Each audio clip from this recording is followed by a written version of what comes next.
નમસ્કાર, ગ્રાઉન્ડ રિપોર્ટમાં આપનું સ્વાગત છે. હું છું હિના. એક ધડાકો, અનેક મોત અને હવે એક પછી એક ચોંકાવનારા ખુલાસા. સીસીટીવીમાં કેદ થયેલી ભયાનક ક્ષણોથી લઈ ગેરકાયદે ધમધમતી ફેક્ટરી અને મુખ્ય આરોપીની ધરપકડ સુધી જુઓ અમદાવાદના રામોલ બ્લાસ્ટનો સૌથી મોટો ખુલાસો.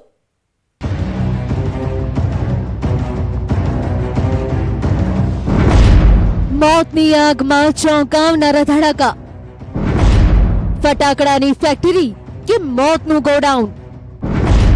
આરોપીના 12 વર્ષ જૂના કાંડનો પણ પર્દાફાશ. સીલ તૂટ્યો, મોતનું કારખાનું ધમધમ્યું.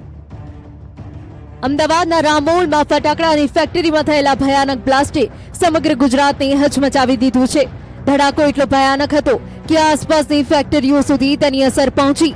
નજીકના મકાનો અને કંપનીઓના કાંચ તૂટી ગયા અને હવે આ ઘટનાના સીસીટીવી દ્રશ્યો સામે આવ્યા છે, જેમાં બ્લાસ્ટની ભયાનકતા સ્પષ્ટ જોવા મળી રહી છે.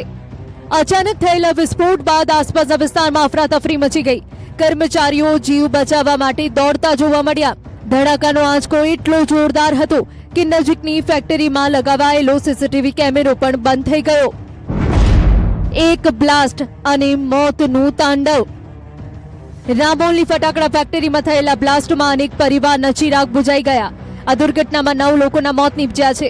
પ્રાથમિક તપાસમાં સામે આવ્યું છે કે ફેક્ટરીમાં ગેરકાયદે રીતે ફટાકડાનું ઉત્પાદન ચાલી રહ્યું હતું. પોલીસ તપાસમાં ખુલાસો થયો છે કે ફેક્ટરીમાં 3 શેડમાં ફટાકડાનું ઉત્પાદન થતું હતું અને ગણેશ મહોત્સવને લઈને મળેલા ઓર્ડર પૂરા કરવા માટે ફરી ઉત્પાદન શરૂ કરવામાં આવ્યું હતું. આ ભયાનક બ્લાસ્ટ કેસમાં પોલીસે મોટી કાર્યવાહી કરી છે. ફેક્ટરી માલિક મેહુલ ડોડિયાની સાબરમતી વિસ્તારમાંથી ધરપકડ કરવામાં આવી છે. સાથે તેની માતા રમીલાબેન ડોડિયા અને પાર્ટનર સાદિક સૈયદની પણ ધરપકડ કરવામાં આવી છે. પોલીસના જણાવ્યા પ્રમાણે ત્રણેયની ભાગીદારીથી ફેક્ટરીનું સંચાલન થતું હતું. બ્લાસ્ટ સમયે મેહુલ ડોડિયા સ્થળ પર હાજર હતો, પરંતુ ઘટનાની ગંભીરતા જોતા તે ફરાર થઈ ગયો હતો. સીલ થયેલી ફેક્ટરી ફરી કેવી રીતે ધમધમી? તપાસમાં સૌથી મોટો સવાલ એ છે કે જે ફેક્ટરી અગાઉ બંધ કરવામાં આવી હતી તે ફરી શરૂ કેવી રીતે થઈ? પોલીસે જણાવ્યા મુજબ માર્ચ 2026માં ફેક્ટરી બંધ કરવામાં આવી હતી, પરંતુ છેલ્લા 20 થી 25 દિવસથી ગેરકાયદેસર રીતે ફરી ઉત્પાદન શરૂ કરવામાં આવ્યું હતું.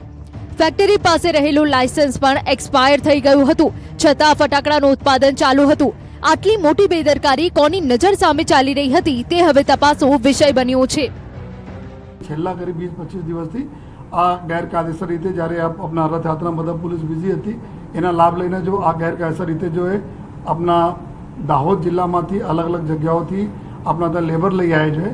લેબર લઈ આવ્યા પછી જો એના બનાવતા હતા અને બનાવવાના જો પર્પઝ હતા કે આવનાર જો એ શ્રી ગણેશ ભગવાનના જ્યારે વિસર્જનના પ્રક્રિયા થવાની છે ત્યારે એના દારૂખાનામાં એના જો અમુક જગ્યાઓથી ઓર્ડર મળેલા હતા. જો એ આ ઓર્ડર પ્રમાણે આ લોકો જો એ ત્યાં બનાવતા હતા અને એનામાં આ બ્લાસ્ટ થયા. 2014નો બ્લાસ્ટ, 2026માં ફરી એ જ કહાની.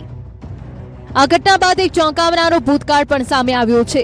આ જ સ્થળે વર્ષ 2014માં પણ આગની ઘટના બની હતી, જેમાં એક વ્યક્તિનું મોત થયું હતું. આ જ જગ્યા ઉપર 2014માં જો આ રમીલાબેન જ્યારે ચલાવતી હતી જો અહીંયા આ જ રીતે દારૂખાના બનાવવાના જો એક ફેક્ટરી, ત્યારે પણ આગ લાગવાથી એક વ્યક્તિને મૃત્યુ થયેલા હતા. 12 વર્ષ બાદ ફરી એ જ જગ્યાએ ભયાનક બ્લાસ્ટ થતા અનેક સવાલો ઊભા થયા છે. શું અગાઉની ઘટનામાંથી કોઈ બોધપાઠ લેવામાં આવ્યો ન હતો? શું બેદરકારીના કારણે ફરી નિર્દોષોના જીવ ગયા?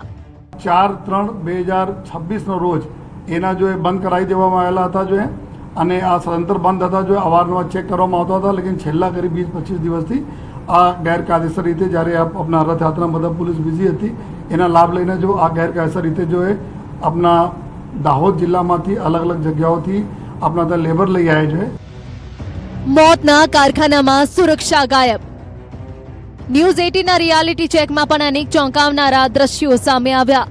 ઘટના સ્થળે એક્સપાયર થયેલા ફાયર સેફટીના સાધનો મળી આવ્યા છે અને હજુ પણ ફટાકડાનો જથ્થો જોવા મળ્યો છે.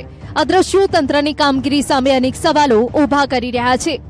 કે આ જે ફાયરનું સાધન છે અને આ પોર્ટેબલ વોટર જે કહી શકાય કે પોર્ટેબલ આ સાધન છે, પરંતુ એમાં એક્સપાયરી ડેટ આપ જોઈ શકો છો કે એક્સપાયરી થઈ ગઈ 2024માં જ સંપૂર્ણ રીતે આ એક્સપાયર થઈ ગયું હતું. આ તે પ્રકારનું અહીં ખુદ સ્ટીકરમાં છે. માત્ર ખાલી જે માલિક છે તે માલિક દ્વારા અહીં ખાલી માત્ર શોભાના ગાંઠિયા સમાન આ બનાવીને મૂકી દેવામાં આવ્યું. આવા એક નહીં પરંતુ 2 અલગ અલગ જે પોર્ટેબલ જે કહી શકાય કે એ પોર્ટેબલ અહીં આ પ્રકારના સાધનો છે ફાયરના તે મૂકવામાં આવ્યા હતા.